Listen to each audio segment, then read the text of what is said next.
Bonjour, Jeff. I hear you just got back from a trip to Canada in the headquarters of Skidoo. Oh, it was great. I got a chance to go up to Skidoo, got to tour the factory, tour a lot of things. But one thing I really enjoyed was going to the museum. Anybody who's a snowmobiler would love to go there. There's a lot of cool products, a lot of history, and a lot of prototypes you won't see anywhere but there.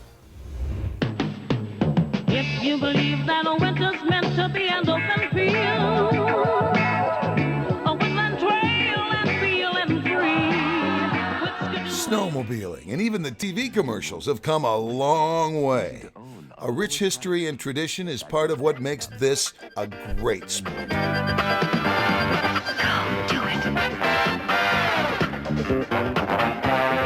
Joseph Bombardier, who was a French-Canadian inventor and the founder of Bombardier, which later became Skidoo. His vision changed the landscape of snowmobiles. Today, a museum in his honor is a must-see, a bucket list stop for all fans of the sport. If you're ever in Quebec, anywhere near Valcourt, one thing you gotta come and see, and we're gonna go check it out right now and see what they have in there, but the J. Armand Bombardier Museum. I hear they have a lot of cool stuff from past and present. We're gonna go check it out. You know, as you're walking up to the front door, you see all kinds of drawings from past prototypes, different patents, and different things right on as you're walking in. So you know there's just gotta be some cool stuff inside here.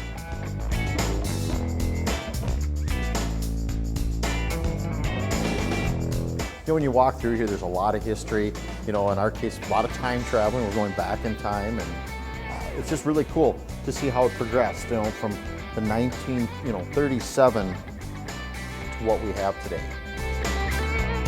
Yeah, and you go from one side of the room with the wooden snowmobile, with wooden skis, to what we know today. It's pretty cool to be able to see the transition here. It's actually pretty fun. We get to go through and you sit on this little mock of a snowmobile, and you use the screen. You can actually put yourself on one of 4 different machines and take a picture. There I'm on in the 1960s, and then you can switch to 70.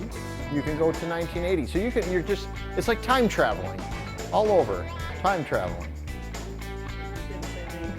Yeah, I don't change. I don't know what happened. Why don't I change?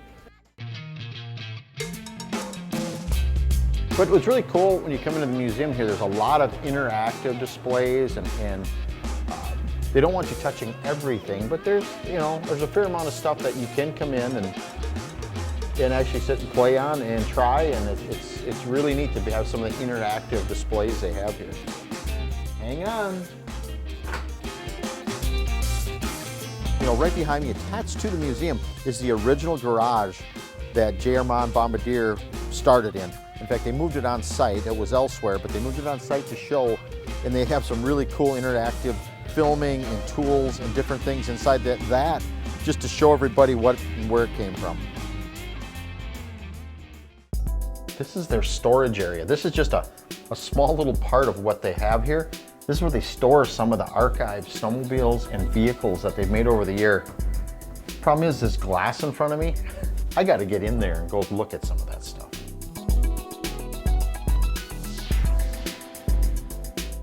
Yeah, this particular one was made in the early 80s for the military.